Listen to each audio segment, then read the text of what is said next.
Bonjour à tous et bienvenue sur ce nouvel épisode d'Histoire de bagnole. Et aujourd'hui, je vais vous parler de la Ferrari Enzo et de la Maserati MC12. Avant de commencer cette vidéo, je vous conseille d'aller voir 3 vidéos. Ma vidéo sur la 288 GTO, ma vidéo sur la F40 et ma vidéo sur la F50. Tout simplement parce que ce sont les ancêtres directs de la Ferrari Enzo. C'est bien une lignée bien distincte au sein de la marque Ferrari. Comme vous le savez, si vous avez regardé ces vidéos, la 288 GTO a été construite dans le but d'homologuer une version piste, plutôt une version course, en rallye et plus précisément en groupe B. Sauf que cette compétition s'est arrêtée pendant la production de la 288 GTO et du coup elle n'aura jamais couru en rallye. Elle garde cependant cette fibre totalement rallye et la F40 qui va faire la relève va garder cette fibre. Elle a été construite sur base de 288 GTO, donc oui, la fibre rallye est présente. Mais elle sera beaucoup plus axée endurance, avec notamment la F40 LM qui a couru aux 24 heures du Mans, etc. Donc ouais, elle est changeante par rapport à la 288 GTO, on a déjà une évolution, mais on garde quand même cette fibre rallye. Ensuite, il va y avoir la F50. La F50, ça va être un peu comme la F40, il va y avoir une évolution, c'est-à-dire que les technologies vont plutôt être inspirées de la Formule 1, le but est plutôt la sensation et les performances, donc c'est un cabriolet déjà, donc pas forcément fait pour la course, mais elle va garder la ligne design de la F40, on est quand même assez proche au niveau du design, je vous en avais parlé, on retrouve beaucoup d'éléments esthétiques qui correspondent, etc. Et c'est en 2002, afin de célébrer le premier titre de Ferrari en F1 dans le nouveau millénaire, et aussi pour rendre hommage à Enzo Ferrari, que Ferrari présente la Enzo.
La Ferrari Enzo va continuer dans la direction de la F50, c'est-à-dire se désigner à un usage récréatif et à être une vraie vitrine pour Ferrari. Montrer ce qu'on est capable de faire au mieux du mieux. Tout comme la F50, et au contraire des F40 et 288 GTO, elle sera équipée d'un V12. V12 qui développera 660 chevaux. Les technologies, comme à nouveau pour la F50, vont être issues directement de la Formule 1. Elle sera d'ailleurs la première de la lignée à être équipée d'une boîte de vitesse automatique avec palette au volant, qui à l'époque est considérée comme une innovation complètement folle et qui aujourd'hui est considérée comme un peu lente. Alors je parle évidemment de la boîte de vitesse à cette époque, hein, donc celle qui était utilisée sur la Enzo. Aujourd'hui on a des boîtes de vitesse beaucoup plus performantes, beaucoup plus rapides, comme celle de la Ferrari par exemple. Mais bon, voilà, la technologie, ça évolue, et ça évolue très vite, et quand ça évolue, on se rend compte que c'était pas si ouf au départ, en fait. Et qu'il y avait beaucoup de progrès à faire. C'est un peu comme regarder un film sur une vieille télé. Bon, oui, ça se voit que c'est une vieille télé. Là, c'est pareil. Les gens qui conduisent la Enzo aujourd'hui trouvent que les passages de vitesse sont trop lents, et donc, à la limite, préféreraient une boîte manuelle, plutôt qu'une boîte de vitesse qui, à l'époque, était peut-être innovante, mais aujourd'hui est très lente, et pas du tout performante. Elle sera également bien évidemment équipée d'une monocoque en carbone, hein, comme c'est le cas depuis la 288 GTO en fait. Donc, oui, heureusement elle n'a pas perdu ce petit détail. La Enzo sera également la première de la lignée à arborer beaucoup d'électronique. Elle aura notamment un ordinateur de bord, mais elle va se passer par contre de toute l'électronique superflue. Les vitres sont manuelles, il n'y a pas de GPS, il n'y a pas de clim, il n'y a pas toutes ces choses-là qui n'ont strictement rien à faire dans une voiture de course. Hein. On est sur ce niveau-là, sur cette exigence-là. C'est une voiture de course. Alors il y a de l'électronique, mais l'électronique, c'est de l'électronique qui sert au pilotage. Le reste, on s'en fout. Le volant sera lui aussi équipé d'électronique et notamment on aura ces fameuses LED qui vont apparaître pour la première fois. Ce sont des LED donc, qui sont sur le haut du volant et qui indiquent quand passer la vitesse au conducteur par rapport au nombre de tours minutes du moteur, etc. Donc quel est le moment optimal pour passer la vitesse et donc gagner quelques millièmes de seconde sur la performance. Et sur le volant, on retrouvera aussi les fameux boutons qui servent à changer de mode. Alors le Magnetino n'existe pas encore, hein, donc ça on aura l'occasion d'en parler quand il faudra en parler, mais pour l'instant, voilà, le Magnetino n'existe pas, donc c'est bien des boutons à des endroits différents qui permettent de changer de mode, désactiver l'ABS, activer l'ABS, etc. Niveau design, Ferrari fait appel à Pininfarina et ça n'a plus rien à voir avec les ancêtres. On ne retrouve plus du tout une ligne directrice comme on pouvait avoir quand on compare la 288 GTO et la F40, on retrouve des similitudes. Quand on compare la F40 et la F50, on retrouve des similitudes. Si on compare la F50 et la 288 GTO, on ne trouve pas de similitudes, hein, c'est trop éloigné. Voilà, je pense qu'on peut en trouver, hein, mais il faut vraiment chercher. La Enzo, on peut la comparer avec la F50 qui est sortie donc, juste avant. Non, il n'y a plus rien. Voilà. On retrouve le V12, on retrouve la philosophie de construction, mais niveau design, non, on n'est plus du tout sur la même chose. Et notamment grâce à une étude aérodynamique assez poussée, on va perdre le fameux aileron de la F40 et de la F50. Et on va le remplacer par un petit aileron qui vient se déployer, qui peut servir d'aérofrein. Et en fait ça c'est possible grâce à l'énorme diffuseur et au fond plat qui permettent de plaquer la voiture malgré qu'il n'y ait pas d'aileron. Donc par rapport à la 288 GTO et la F40, dans la philosophie du design, on perd complètement l'aspect rallye. Donc là c'est fini, hein, il n'y a plus du tout de rallye. La F50 encore, peut-être qu'il y en avait encore un chouïa, parce qu'on avait un peu de similitude avec la F40, mais là c'est vraiment fini, hein, c'est terminé. Et la grosse différence entre la Enzo et la F50, c'est que c'est un coupé la Enzo, pas un cabriolet. Donc ça on revient à la limite sur les trucs d'avant, parce que ça avait toujours été 288 GTO coupé, la F40 c'est un coupé, et il y avait juste cette F50 qui était arrivée en cabriolet, ce qui a été plutôt sympa, hein, parce que j'en ai parlé dans la vidéo, mais pouvoir profiter du V12, les cheveux au vent, bon, c'était plutôt cool. Mais la Enzo va perdre ce truc là, et ça va être un coupé. Par contre ça va nous donner autre chose, c'est ces magnifiques portes en élytre.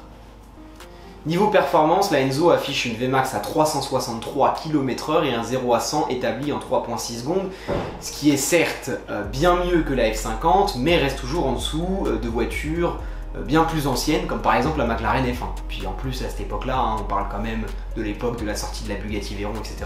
Donc bon, c'est pas... comment dire, c'est très performant, il n'y a aucun problème. On est clairement dans la classe de véhicules extrêmement performants, mais on n'est pas sur la voiture la plus performante. Voilà. Il y a une dizaine de voitures, allez, à tout péter, qui sont capables de battre la Enzo à cette époque-là. Mais, comme pour la F50, et ça je l'avais dit, la Enzo ne mise pas tout sur les performances, mais plutôt sur l'expérience de conduite. La production était initialement prévue à 349 exemplaires, mais lorsque Ferrari contacte les clients des F40 et des F50 pour leur proposer d'acheter la Enzo, ils se ruent dessus et tous les exemplaires sont vendus avant même que la production commence. Voilà. Ça va devenir, vous allez voir qu'à partir de cette époque, ça va devenir une habitude. C'est-à-dire que ça va vraiment devenir compliqué de produire suffisamment d'exemplaires de ce type de voiture. Certains clients, pas du tout contents de ne pas avoir acheté la Enzo, vont faire du forcing, si bien que Ferrari finira par céder et fera 50 exemplaires de plus. Un dernier exemplaire sera fabriqué pour le pape afin qu'il la vende aux enchères pour une œuvre caritative. Comme pour la 288 GTO, la F40, la F50, la Enzo aura elle aussi droit à une version course présentée en 2005, la FXXK.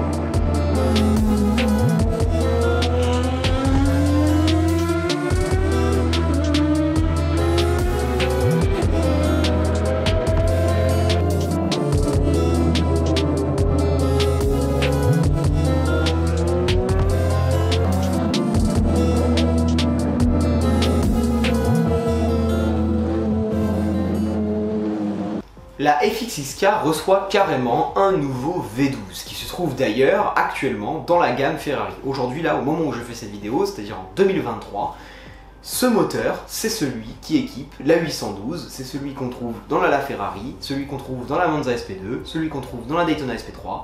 Ouais, et bah c'était déjà lui qui était dans la FXXK. Et à l'époque, il développait 800 chevaux, soit 200 chevaux de plus que la Enzo. C'est complètement fou. Les performances sont ahurissantes avec 370 km/h en vitesse de pointe et un 0 à 100 expédié en 2,8 secondes.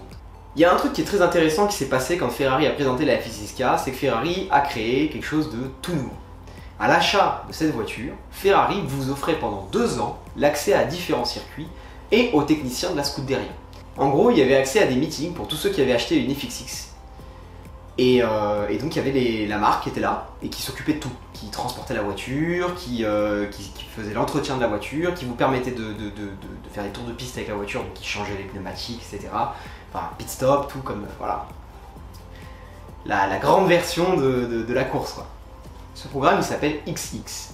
Et en fait, il y a plusieurs voitures qui derrière vont sortir, comme la FXX, qui seront des voitures de piste, la 599XX, la FXXK.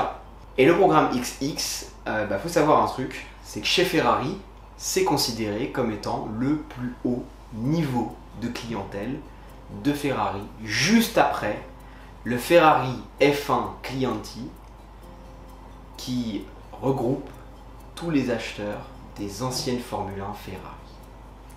Donc le programme XX, ça pèse, c'est pas rien. Pour vous montrer à quel point Ferrari va loin dans son délire de voiture de course dédié à une personne, les sièges sont carrément moulés à la morphologie du conducteur. Seuls 29 exemplaires ont été conçus, malgré les plus de 400 demandes reçues de la part de clients. Et maintenant, on va complètement switcher de sujet pendant un bref instant. Il se trouve que Fiat rachète Maserati et qu'en 1997 fait carrément fusionner Maserati et Ferrari en une seule et même entité. C'est ainsi qu'on retrouvera chez Maserati des moteurs qui ont été inventés par des ingénieurs Ferrari et que Maserati se verra être à ce moment-là une marque un peu entrée de gamme, c'est-à-dire légèrement inférieure à Ferrari. Le but c'était d'attirer des clients dans le monde du sport automobile, etc. Et pourquoi pas les faire passer chez Ferrari après. Et d'ailleurs, c'est aussi à ce moment-là qu'on va retrouver des Maserati dans les concessions Ferrari, hein, tout simplement parce que Ferrari va distribuer les Maserati. Et pourquoi je vous raconte tout ça, hein? Et tout simplement, pendant ces années-là, Ferrari brille en F1. Et le groupe va se demander comment mettre en avant Maserati sans faire de l'ombre à Ferrari. Même si ça n'aurait pas vraiment fait de l'ombre à Ferrari, mais ce que je veux dire, c'est que ça aurait été débile de faire courir 2 écuries de la même marque ensemble en Formule 1. Et il se trouve qu'il y a une autre compétition qui est extrêmement suivie, et dans laquelle Ferrari n'a pas couru depuis bien longtemps. L'endurance. Et c'est ainsi que dans le but d'homologuer une Maserati en endurance, en 2004, Maserati propose sa propre version de la Enzo, la MC12.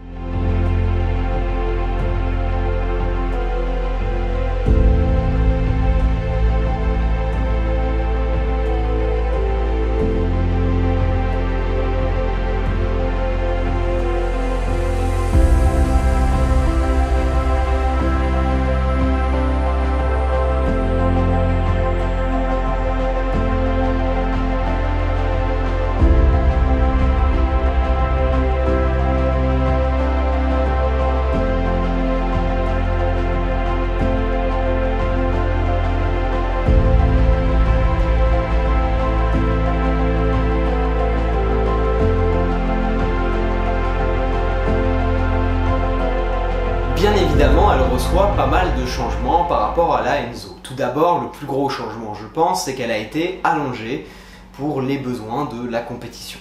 Elle va cependant perdre un peu en performance sur le papier, mais comme je vous le disais, bien évidemment, la performance n'est pas le plus important sur un circuit. La performance sur le papier, c'est-à-dire la vitesse de pointe et le 0 à 100. Et le moteur sera bridé à 630 chevaux contre 660 sur la Enzo. Oui, mais il faut bien que Ferrari reste devant Maserati. Il est hors de question qu'une Maserati soit plus performante qu'une Ferrari, vous comprenez bien. C'est pas possible. Alors, on va brider la puissance un peu en dessous de celle de la Enzo. Ce qui est un peu étonnant, c'est que malgré le fait que la MC12 ait été créée pour homologuer une voiture de course, donc qui a eu besoin de faire 50 exemplaires, et donc on aurait pu s'attendre à ce que ces 50 exemplaires soient vraiment plus adaptés à la course, parce que du coup on a la version course qui va courir, on fait vite fait, on la passe vite fait sur la route comme on a pu le voir avec CLK GTR 911 GT1 etc. Et puis basta. Non, la MC12 est moins radicale que la Enzo. Elle a un intérieur plus cosy, c'est un cabriolet, elle semble plus confortable. C'est étonnant, mais pourquoi pas. Ce qui est aussi étonnant, c'est que niveau design, je trouve qu'on se rapproche beaucoup plus d'une F50. Mais d'une F50 qui a été masératisée. Ouais, bien évidemment, forcément, c'est une Maserati. Donc factuellement, il faut que ça ressemble à une Maserati. Donc on va changer la calandre avant, on va changer les phares, on change plein de trucs. Bref, ça ressemble à une Maserati. Et c'est réussi, ça ressemble à une Maserati. Mais on retrouve l'aileron fixe comme sur la F50, on retrouve le fait d'être en cabriolet, on retrouve les ouvertures au niveau du capot avant qui font quand même penser à celle de la F50. Ouais, moi je trouve que globalement, le design est plus proche d'une F50 que d'une Enzo. Je trouve ça quand même marrant. Un peu comme si la MC12 en fin de compte c'était une version un peu moins évoluée de la F50 et qui restait un peu plus dans la lignée de la F50. Honnêtement, j'aime beaucoup la MC12. En 2004, Maserati engage alors en compétition la MC12 GT1.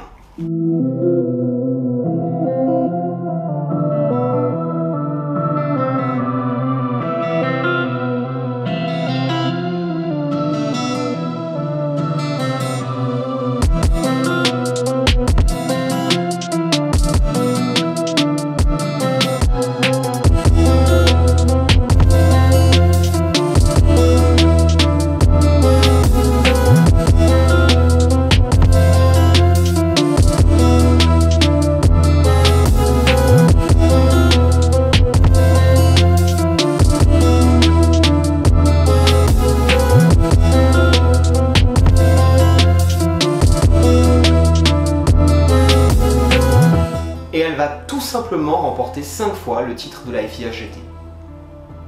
Rien que ça. Voilà. En hommage aux victoires, Maserati proposera à l'avant 12 exemplaires de pistes de la MC12 nommés MC12 Corsa.